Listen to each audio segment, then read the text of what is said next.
if you really sit down with whatever challenge you're facing, whether it's mental health or anything in your life, I feel that once you dwindle it down, it's often the most universal challenge. You know, it's like we want to feel understood, we want to feel seen, we want to feel loved.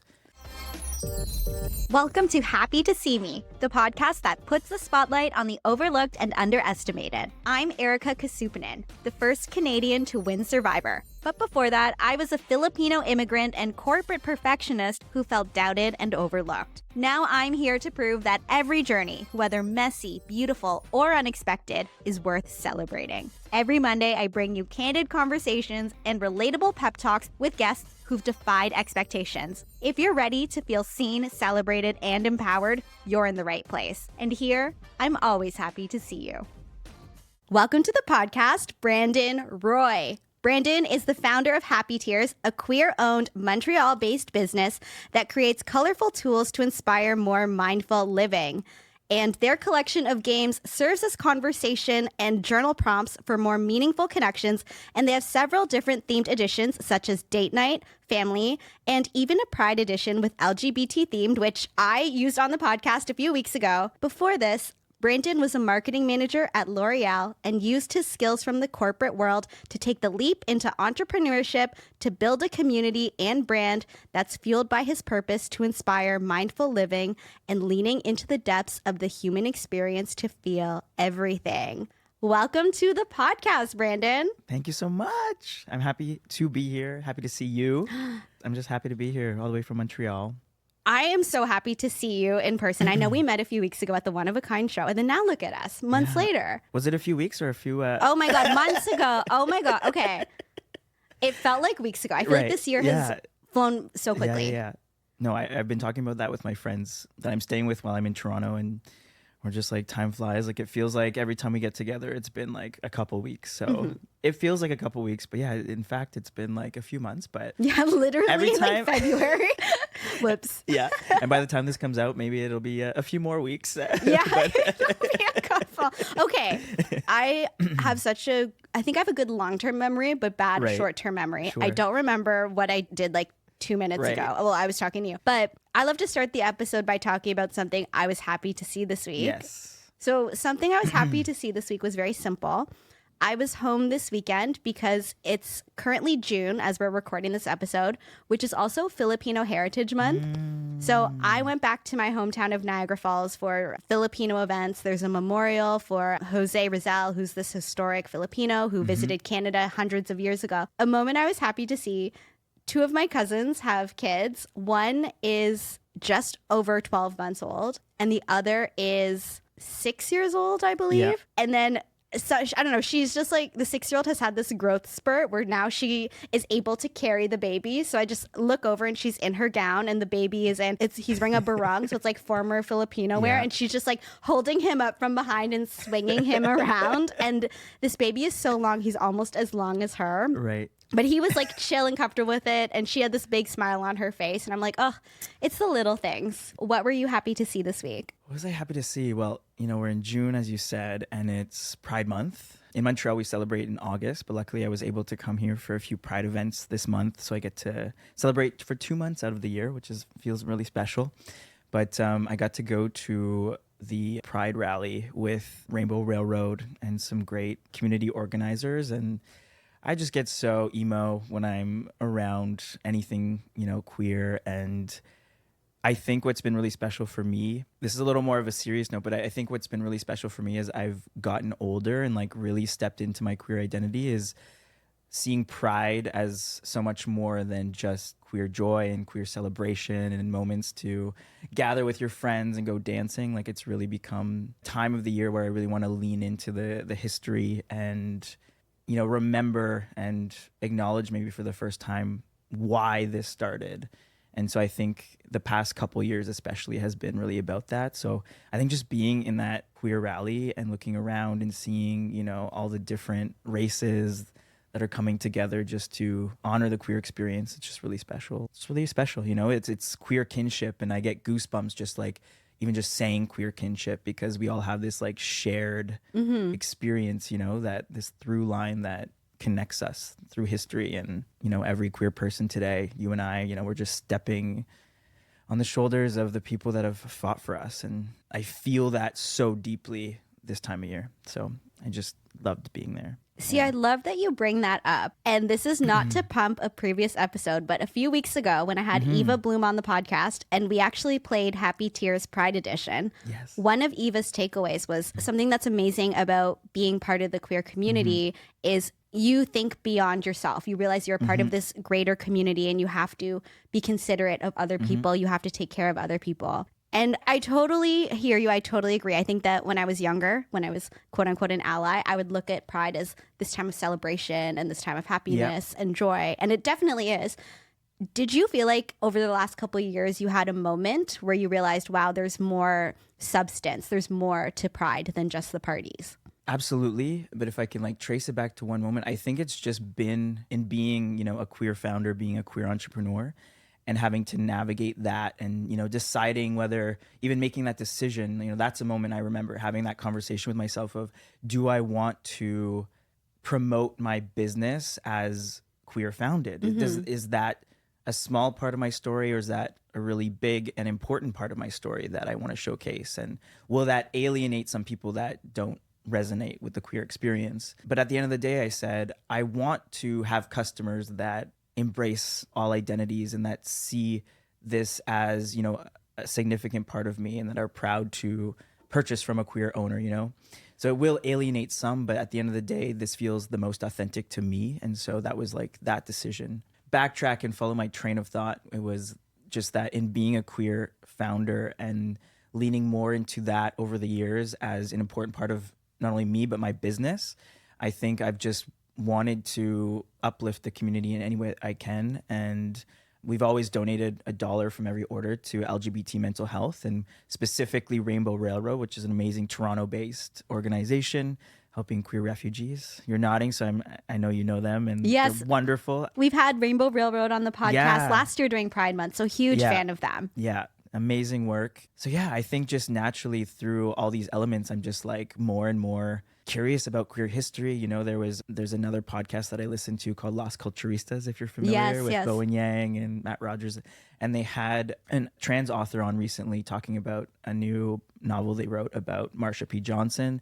So I picked that up for Pride Month and have been having so much fun learning about her history and navigating New York City 40 some years ago. So I'm just more and more curious, and I think it's just important. I'm trying to carry that history forward and share that with my partner and have conversations about it. And it's just fun. It's meaningful, It is, right? Because I think that we can only party for so long, right? The weekend can only go so hard as you get older. Yeah. But then you realize that it didn't start as the parade and everybody has water guns and all of that stuff. It really started from a place of protest. Yeah. And then when you start to look into that history and you start to realize, wow, people really put themselves on the line for people like us. Yeah. Even when you're in those moments where you're at the party or you're at the parade or you're at the event, remembering that, it gives you that moment where you look around, you're like, wow, this is fucking awesome that we get to do this. 100%. Even you just saying that, I get emotional. My brand's not called Happy Tears for nothing. I'm very emotional. And for the astrology lovers, I'm a Cancer. Me too. Are you? When's your birthday? July 17th. Oh my God, mine's July 20th. That's crazy. We're so close. We're so emo together. We'll cry after this or during, maybe during. But it just goes back to when I hear that history, I feel the importance of it. And when I think about even just taking the queer out of it, when I think of, people at the Olympics, for our country, or if I think of you, on Survivor, there's this moment where I can really connect, and I'm so empathetic and I'm so sensitive. I can really take on, I can put myself in another person's place and really feel that experience, Olympics specifically. If it's a sporting event and they won the gold medal, I can feel the early mornings and the late nights and the sacrifices of not going out on weekends because they have a race or they have a commitment, and the money, how hard their parents worked for them to get there. I can feel all of that in that moment of just pure joy of I achieved this thing, but at a cost of so much. And then also like when Ellen DeGeneres gives people checks, I'm bawling. Yeah. Were you always like that? Always. Ever since you were a little kid? Yeah, and I've shined a spotlight on where that comes from a little bit through my journey with therapy, and I think it's been like living with a single mother growing up and having to be a little bit more vigilant around emotions and gauging how someone's feeling, how my siblings were feeling, and having to know how to respond and react. But I think it's been such a gift because I can meet anyone in the world and have that sensitivity. So if someone's really extroverted, I can, maybe balance them out or meet them on that level depending on the scenario. Or if someone's really introverted, I can, chameleon myself into becoming a little more soft and I can just, jive and get along with anyone. See, I feel like I can totally relate. I know that, especially since I was a little kid, I think growing up and being an immigrant, being Filipino, growing up in a primarily white city, I learned, and I didn't even realize I was doing this as a kid. I could enter a room and just look around and take the temperature of everybody there and figure out, okay, how do I need to show up in this moment to basically get what I need in this room. And sometimes it's like, I don't know, if there's something I want to get it, but other times it's like, okay, how can I get through this with no conflict? Right. Here's what I need to do, and learning how to adjust to that. And I think that having that level of empathy and that level of social awareness, definitely a plus, right? Like, I mean, helps me in life, helped me on Survivor, helped me in my PR career. But I also find that now as I'm getting older, sometimes I walk in the room and I'm like, I don't want to have to take the temperature all the time. Can't I just come in and exist? And totally. I think that that's something I'm coming to terms with as I get older. Do you feel like that's an experience that you have had or you're having too? Oh yeah, totally. I have to like kind of echo what you're saying. It's been such a journey. Like, people tell you maybe in the past 5 years, a lot of people say, how vulnerability is such a gift and have really been cheering people like us on for our sensitivity, and especially coming out of the pandemic. And I think that's been, partly a great success for Happy Tears, is just that movement of vulnerability and emotions and people leaning into that. But for me, that absorption of energy, and I think that's been that I've said to friends, I think that's going to be the greatest challenge of my life, is how do I maintain my energy and not absorb, because it could be like really great energy, but sometimes people you encounter, they have the opposite, and it's negativity, or it's judgment, or it's scarcity, it's fear, and you feel it. And then my tendency is to like try to convince those kinds of people to be my friend, and I focus my attention on that. But I think I need to be better at having walls, having, a protective barrier around my energy, and not letting that negativity penetrate my orbit. I feel like I'm using a lot of fun words. No, totally. No, Do you but catch I get what I'm saying? I totally hear you. Yeah. But I think that something, and I wonder if you relate to this, because I feel like I am boundary. Like, I feel like I'm pretty good at being boundaried, where I'm like, okay, this is what I'll share. This is what I'm not going to share. This is carve out my time for this. But what's challenging is when you work for yourself, the differences between work life, professional life, much more blurry. And I always feel, since I have to represent Erika as a brand or Erika professionally all the time, I'm like, oh, I have to stay on a bit longer, or I have to be more generous with my time, versus if I just had like my 9 to 5 where I could clock in, or I have to be more open to so many people and letting more people in order to help me in my business and my livelihood and anything. And then I'm like, wow, I feel, even though I'm boundaried, I'm like, much more, there's times where I allow the boundaries to be a bit more porous, to use a fun word as well. And I'm like, ah!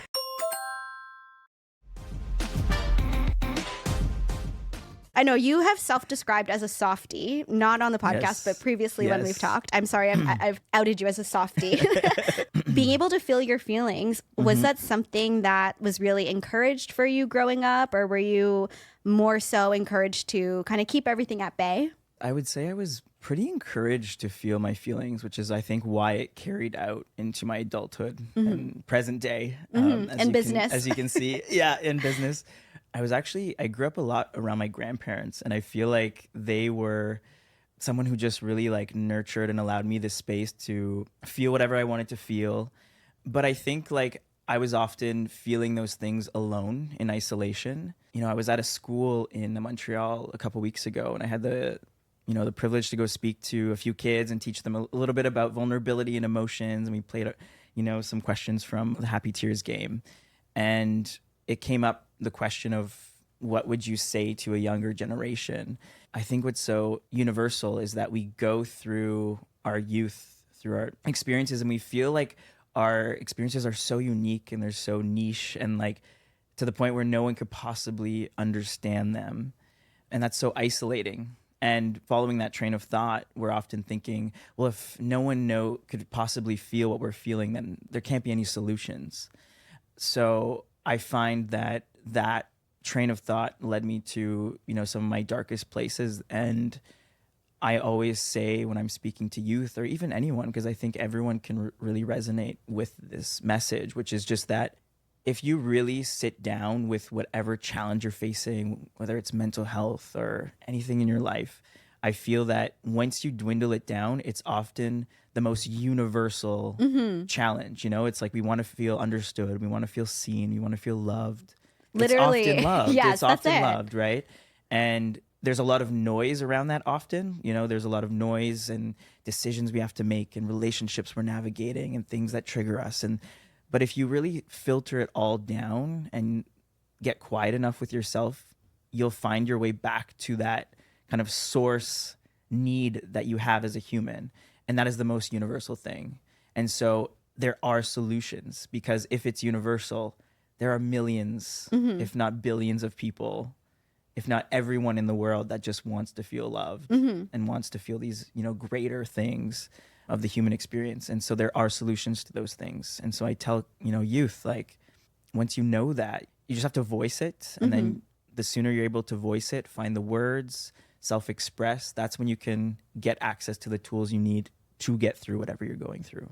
Oh my gosh, I'm feeling all of it. As you were saying, we have 3 major things we all want. I'm like, yep, that's it.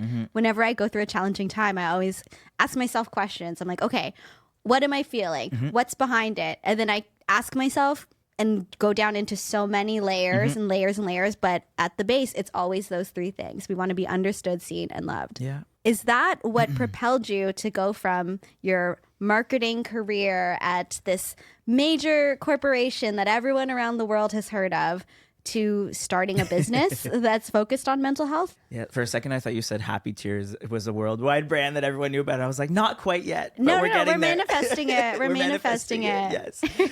Yes. Sometimes I feel like silly, like sharing this story because it feels so millennial to be like, I left my 9 to 5. I say every cool person, and I've said this a million times, every cool person has some type of breakdown in their late 20s, early 30s, where they stop doing the thing that they went to school for and do the thing that they really want. So you're a cool person. Okay, thank you. But yeah, I think it is that sort of typical millennial story. Oh my God.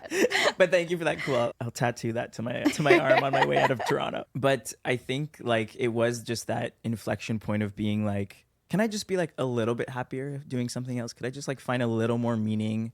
Can I create a little world around me that reflects how I feel inside or reflects the goals that I have or how I envision navigating the world? Because it felt like my emotions or like who I authentically I just wasn't in that space in the corporate world. I found you get caught up in the politics and the networking and the always chasing more and not even knowing why.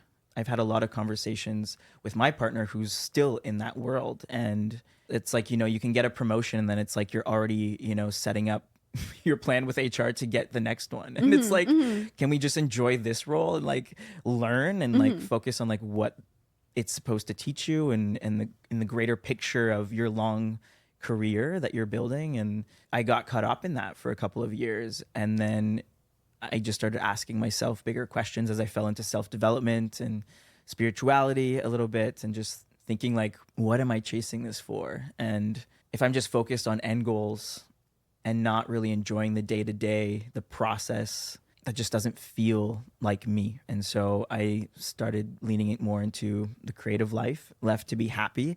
And I decided pretty quickly, I didn't know exactly what product I was going to make, but I said, I think it would be pretty cool to make that the mission of my business, because I was looking around at all the other millennials and they were all asking themselves similar questions of like, okay, I went to school for this. I've been on this canoe riding down the river, but have I made any active choices of like where to get off or like which river to go down? So I just found that there was a need for answers to these questions. And I said, let me build a brand around that and just bring real intentionality to like whatever I create, whether it's a service or a product.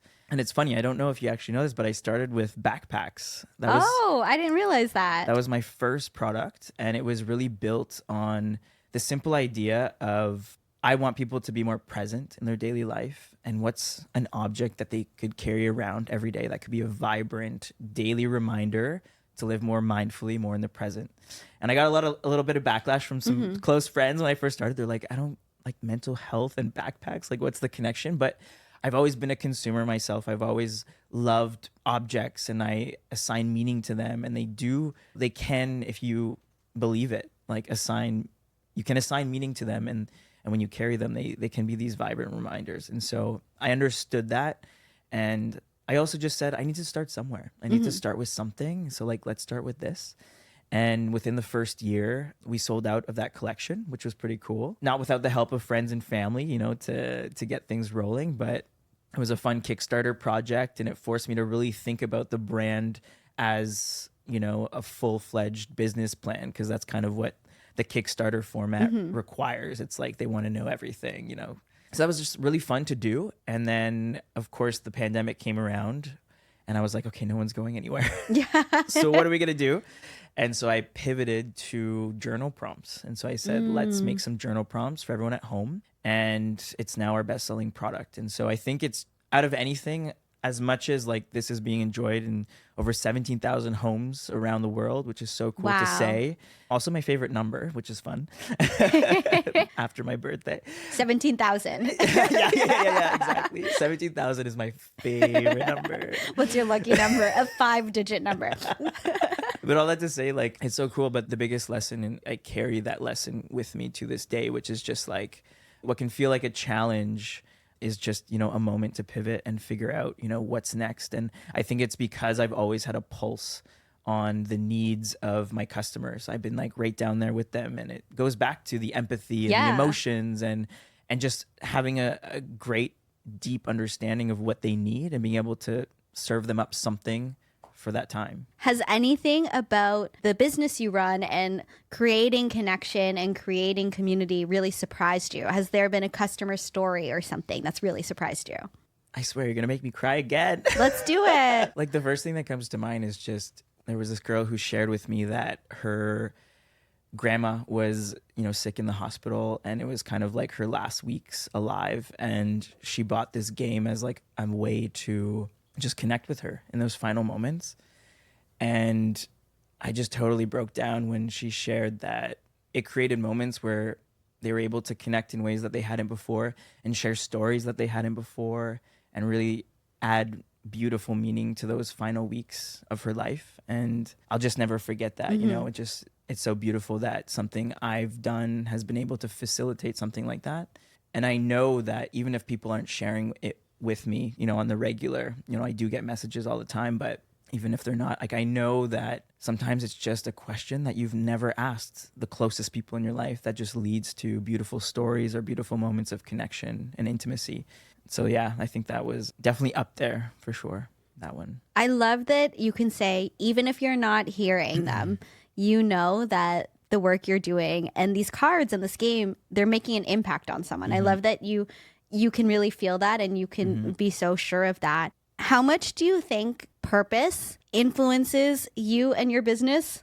Because I know that being an entrepreneur and working for yourself can be wild. So like, how much do you have to rely on looking at your purpose again to keep going? I think just having purpose is what allows me to continue and allow me to stay on this path, on this journey of being an artist, of a creative, because I'm sure like you have to stay resilient But when you can fall back on, you hear in entrepreneurship, the why of what you're doing, that has been the most consistent thing. As I explored different product lines and product categories and done markets or online things or collaborations, like those things change. But my through line has always been modern tools for mindful living. How can I help people be happier in their everyday life? And how can I create tools that they can try out, be curious about, and integrate? And maybe it's for a season and then they move on to a new tool, if it's therapy or meditation or hot yoga or goat, the one that where the goat like, like sits on your back. Yeah, I know. It's wild, I need livestock to feel better. I need livestock to sit on me, and then I won't feel anxious. I'm kidding. Goat yoga, awesome. But for some people it might work, and that's awesome. And like that's the way I see even mental health, is like having that toolbox and like having it evolve with you over time. And when I went to that classroom a couple weeks ago, I brought a physical toolbox just to like have that burned in their brain of like, oh, like I have a unique toolbox inside of me and I can put things out, pull them out. But going back to purpose, like I just think it's so important for just staying resilient, I think, quite simply. Because we do change a lot, right? I was definitely one of those people during the pandemic, and we had all the time, got into new hobbies, read the self-help books, got into crystals, got into astrology, all of the modalities, so much self-development. I'm so grateful that I had that chapter in my life, because it's helped me to really figure out that I don't want to be at the corporate job and that I want to be doing this. So I'm so grateful that I did that. But that was also now 5 years ago. And the way that I approach mental health, self-care is a lot different now. Yeah. Do you find that, especially being an entrepreneur who created a business around mental health, your own mental health practice has changed a lot? Yeah, totally. And I think like when I first launched Happy Tears, I was all into the self-development. I was listening to podcasts. I was reading the books, very similarly. I was trying all the things. And this interesting thing that I think a lot of people can relate to, just I know this in talking to many other creatives or even people that are just fall into self-development. You can feel very productive when you're learning new things and you feel like you're learning about yourself. And I think similarly, I feel like I've entered a new era where I'm a little more balanced, where I'm like, you know what, this week, let's just be this week. There's nothing to learn. Let's just carry the tools. They're there. They may be a lot more dormant than usual, but like, let's just be present. It's easy to fall into a trap of you start looking at everything or every relationship or every connection through like a lens of how can I dissect this and like learn something from it. But sometimes you don't need to do that. And I think oftentimes, and I think that is being fully present when you can just allow yourself to sit in a space and allow connections to flow, conversations to happen, and you don't have to overanalyze it and internalize it. I don't know if you feel that way. Do you find like that's something that comes up for you? Like where you were in a period where you're just like, let me, like I can see the inner workings or maybe the traumas my friend has and how it's like being projected onto me right now. But sometimes it can be a lot. Yeah, it's funny because as you were saying that, what was coming up in my mind is personality tests, all of the different modalities. Yeah. I've had experts on the show to talk about all sorts of different modalities, talking about astrology, numerology. I've done the Myers-Briggs, the Strengths Finders, human design.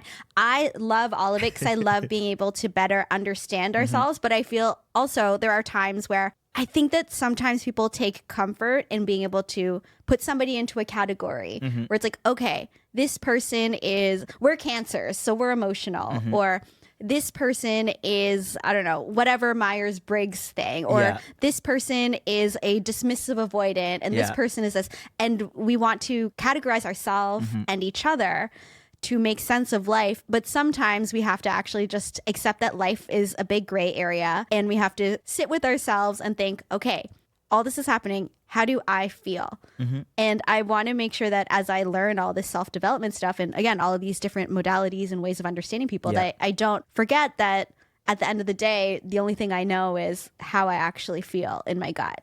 100%. Yeah. You can take a million tests, and I see obviously a lot of value in those things. And I think the through line of my life is just curiosity. I've been curious about things, and I've leaned into things, whether it's launching into entrepreneurship or I became a spin instructor, shortly after I launched Happy Tears on the side, just to, I was like, I love this thing. I'm going to lean into that. But I think just applying that curiosity to all of these things and, taking little things here and there from them, but not letting them be drivers of your behavior or drivers of your decisions. You need to, I think, approach all those things with balance. Yeah, I think it's like there are more additions to the toolbox, right? Yeah. Learning about different personality types instead of necessarily putting somebody into each category rigidly.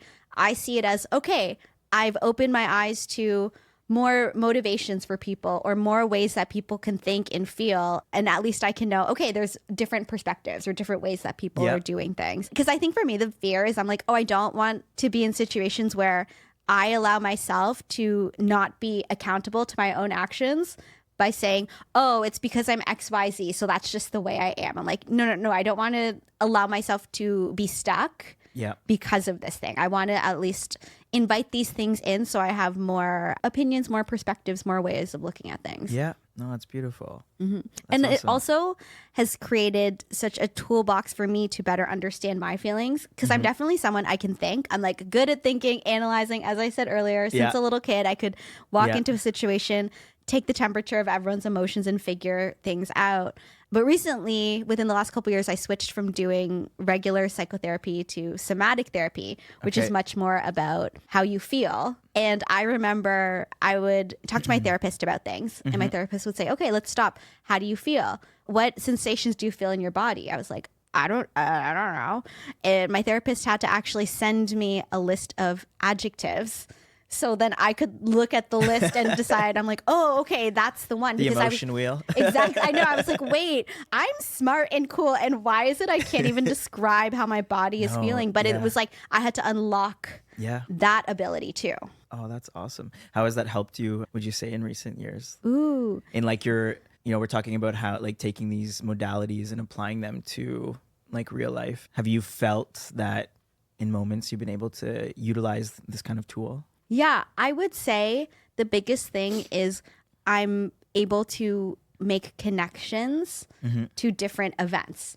So let's say if I was talking about, I don't know, an experience from growing up, describing how I felt, and then I'd go through life and then something would happen. And I'm like, wait, the way I'm feeling right now is similar to how I felt in that moment when I was a kid. I understand why I'm feeling this way right now. Then I can be able to then regulate my emotions in that moment. Yeah. No, I totally relate to that. I've found like that embodiment piece is something that I would say in the past year has been like something I've been learning, even though I do typical psychotherapy.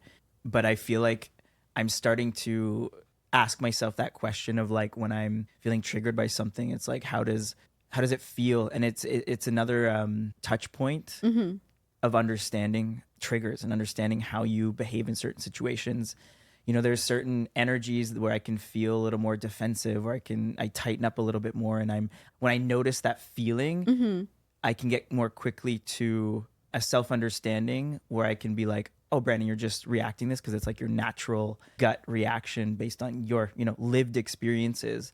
But then through that, I can quickly get back to my, normal state and respond in a kind and generous way versus defensiveness and a little more tight. So I think there's so much value, and I'm happy for you that, you've been able to connect with that. I'm happy for you too. That's the thing. It's Go like us. those tight moments. I know. Look at us. The feelings matter. The feelings matter.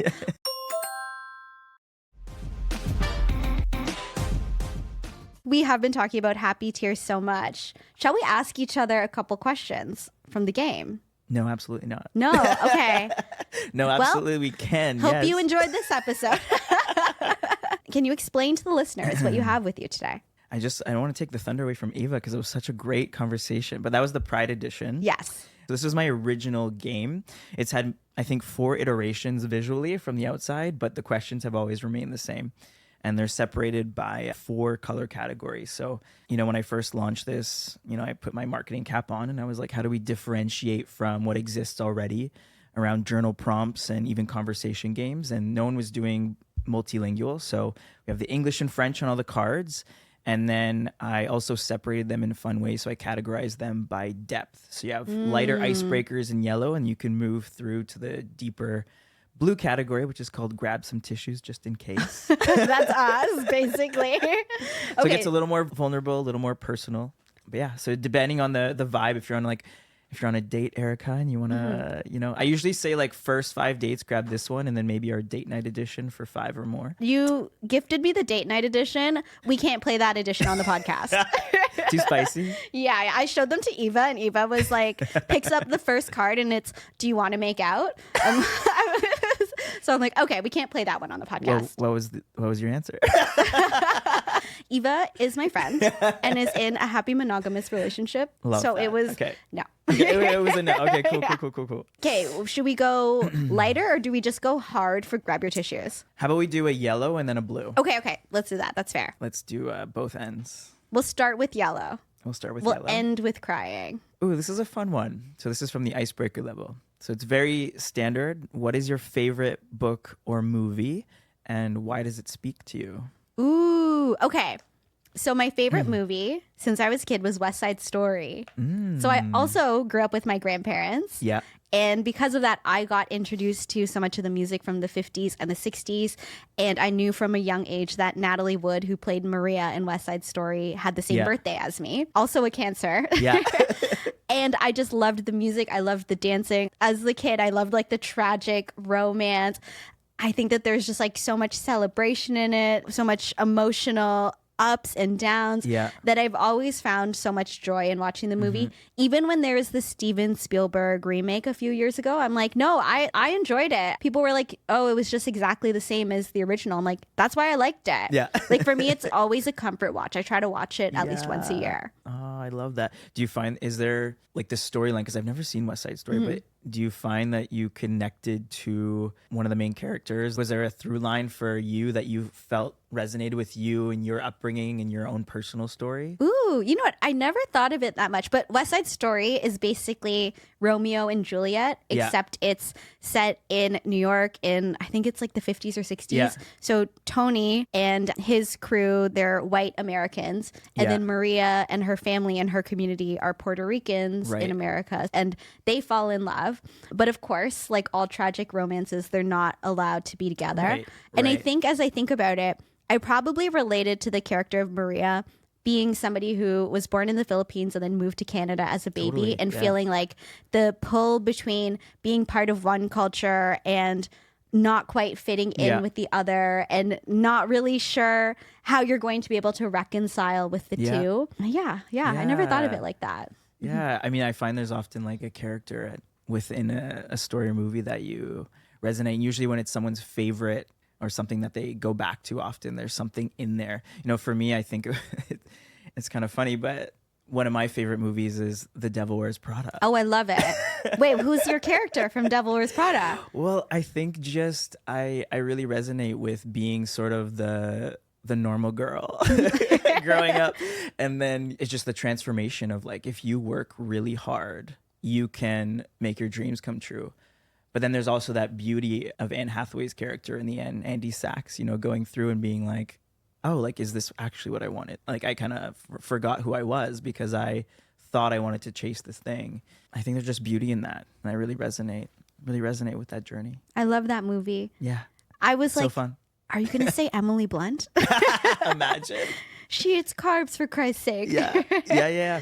But the other thing I was going to say that I think growing up in a small Northern Ontario city as well, like that normal girl kind of thing that I was saying, I remember being and feeling so different growing up and being like, I don't know if in this little city there's my people or I can flourish. I could, build a life here. I remember going into middle school. So this is grade 7. And the teacher looked at us all like square in the eye and they said, if you want to be successful, like it's now, like elementary school's done. Now is the time for you to show up. And that like just got drilled into me like so deeply. And I think it clicked. I was like, if I work really hard, I can find my people. I can get out of this small town, which I now look back on fondly. I love the city that I was from, but I just felt so othered and so different that I was like, if I work really hard, I can go to a good school, get a good job and find my life in the city. And I even painted the New York skyline, like Wow. in my like high school bedroom, you know, to that extent. Like I really had that vision of how do I get out and find my people. And that's exactly what happened. And then it's just been a journey of like continuing to lean into my most authentic self. you know? Wow. That's so Yeah. beautiful. We learned a lot about each other from just the icebreaker question. Yeah. Right? You get tangents and you start Yeah. going to different places, and Shall we jump to a grab your tissues? let's do it. Okay, if that's how much we learned from the icebreaker, I'm like, oh gosh. Oh my gosh. Do you feel loved? Oh, wow. Do I feel loved? Short answer, yes. I do feel loved. I do feel loved. Where my mind goes with this question is also a question I brought to therapy, but I've always operated on a baseline in that, you know, I was talking about being young and feeling othered and feeling so different. I've always struggled to make friendships. And I realized that going into my 20s, going into university, like my baseline is that, oh, people don't want to be friends with me. People don't want to invite me to those parties. People don't want me around. And I have to do a lot of hard work to convince them to be my friend, to want me around. In that process, you kind of lose yourself because what I described as a gift is also of that chameleon and melding to different personalities. You kind of lose yourself sometimes in that. So like my yearning has always just been to make people my friends. And I feel like as I've entered my 30s for the first time, I'm starting to feel that, you know, mutual nurturing of friendship. And I've really started to approach friendships like I do relationships, romantic relationships. And there's so many things that you have to, you know, you have to plant seeds and you have to water it and you have to grow the relationship just like you would a romantic. I even think some could argue that you should put even more effort into your friendships because partners might come and go, but those long-lasting friendships and our relationships, it's all in the research. You know, at the end of people's lives, that's what people want. They want and will remember is their most meaningful relationships. And that's why this is excellent to have around. Get it. Erika, do you feel loved? You know what? I could see, because you were saying that this is the basis of what we all want, right? Mm-hmm. And when I pulled this card, my immediate thought, I was thinking, when playing this game, this question could bring up lots of feelings of shame within people. Because I think that that's when we get to the challenges that we've had towards feeling loved. So I would say, similar to you, short answer, yes. My immediate thought was growing up, being an immigrant to Canada, having come from an Asian culture, particularly a Filipino culture. But I think a lot of people who are first or second generation immigrants to North America from an Asian country can agree that the way that love is demonstrated in Asian cultures is very different than in North American cultures. And it might not be as upfront or clear, right? It's not necessarily verbal. It's not necessarily affectionate. It's not necessarily in the ways that you would feel it or see it, right? And I think that for me, as a result, growing up, I was like, okay, I'm so happy that young Erika was like this, but I was always like, okay, I love myself. I will always love myself. Somehow, I don't know how I was able to develop that as a kid, but I always knew, like, I have my own back. I'm good. I've got this. And it's helped me so much growing up and being resilient. And I don't know, like when I was on reality TV and like getting bullied online and stuff, it's like I always knew I loved myself. And then as I've gotten older, I've been able to see that my family is loving me in the capacity and the ability that they're able. Like, is it the way that I would have asked or wanted? Maybe not. Is it getting better? Yes. Like there's effort and people are trying, but it's like I can see that the things that they were doing were out of love. Yeah. And I think that now as I'm older, I'm like, okay, so I have this love that I know I have for myself. I know that my family loves me in their own way. And I can cultivate for myself the types of love that I want. So in the different relationships that I have in my life. And I think that especially now as I've gotten older, gotten to the mid-30s and have been very selective and intentional about who's in my life. Now I'm slaying. And thank you. And that too. And now because of that, I'm like building the life where I'm being loved in the way that I want. And never forget that comes from what you're putting out, right? Yeah. You know, the energy, how you're loving and how you're showing love it's reflected back at you, right? Mm-hmm. So all the great loves that you're experiencing now, you're the source of that. And yeah, I just think it's an important thing to remember. Thank you. Yeah. If there's someone listening to this and they heard me ask you, do you feel loved? And maybe they had that feeling inside where they're like, ooh, I don't. Or, ooh, I'm not sure. What would you say to them?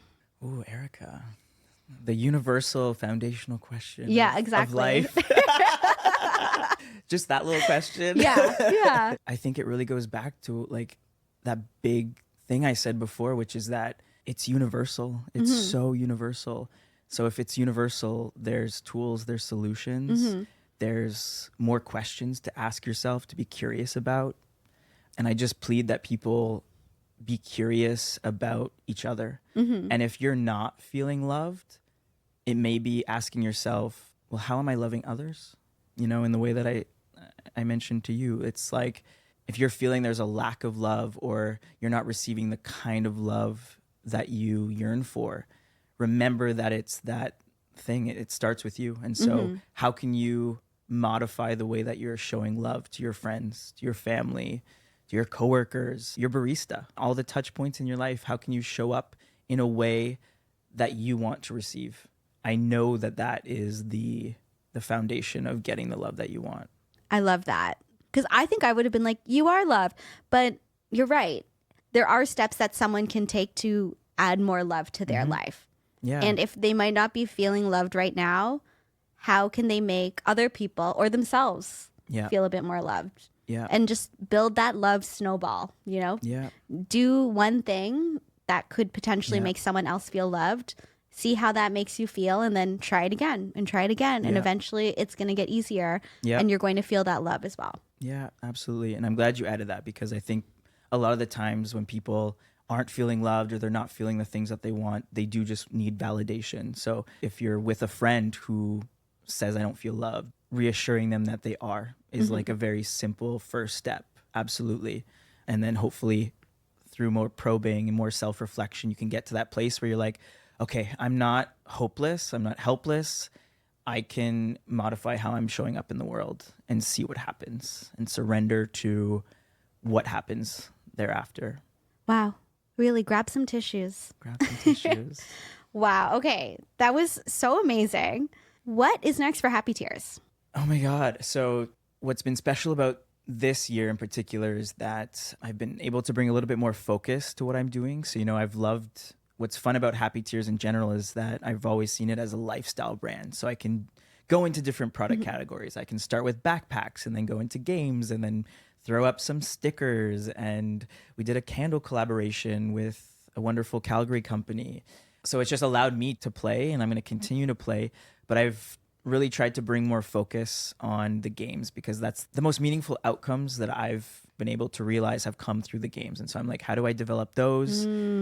Whether it's new themed editions, I'm working on 6 new translations, so 6 new languages, focusing a lot on immigrant languages. So we got English, Spanish, Chinese simplified and traditional. We got Tagalog, Punjabi, Oh my God, yay. Italian. So we're going to start there, see how that rolls out. But really excited about that. And then I'm just excited we have our biggest collaboration to date coming up in the fall holiday season that we're working on right now. So I'm excited to start teasing that, you know, in the fall months and have that come out. And then outside of that, I think just for me, I don't know if you relate to this, but you're a superstar on social media. But I find my relationship with social media has definitely evolved over the years. And I've just recognized in myself that at the end of my life, I know that I'm not going to be happy that I spent 3 to 6 hours per day on Instagram and TikTok, you know, just promoting the things that I'm doing. But I also recognize that it allows me to pay my rent and it allows me to promote the things that I'm doing. And there's great benefits to that. But I think I've just been trying to navigate that piece and outsourcing maybe things that don't make me the most happy, but I'm happy to collaborate with my new marketing assistant and put some content together. And that's fun, filming not alone and filming with someone, filming together. Like stuff like this is really, it fills me up so much. And so I started working on a new series This is a Happy to See Me Pod exclusive, but we're launching a series called Ripple, and it's based on the premise of bringing Montrealers together to talk about, much in this similar way, but talk about life and experiences, lived experiences, and create a positive ripple effect, because I believe that when you share authentically, it naturally, organically just inspires other people to share all of themselves as well. So I'm looking forward to bringing Montrealers together.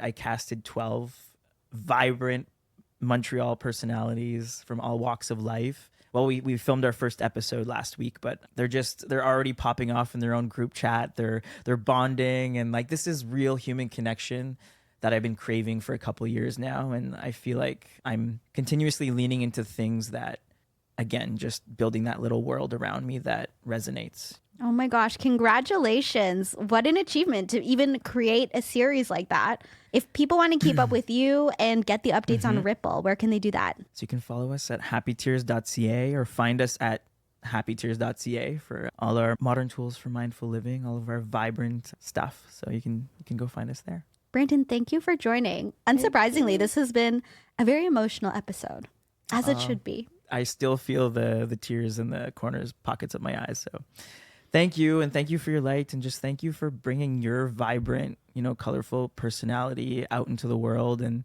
when I first met you and first connected, I just feel like I just felt seen by you, just in the way that you walk through the world. And that starts with your beautiful hair, the pop of color, and bright smile. And I just thank you for your energy, and thank you for existing. Yeah. Thank you. And thank you, everybody, for spending a bit of time with me this week. And I will be happy to see you next Monday.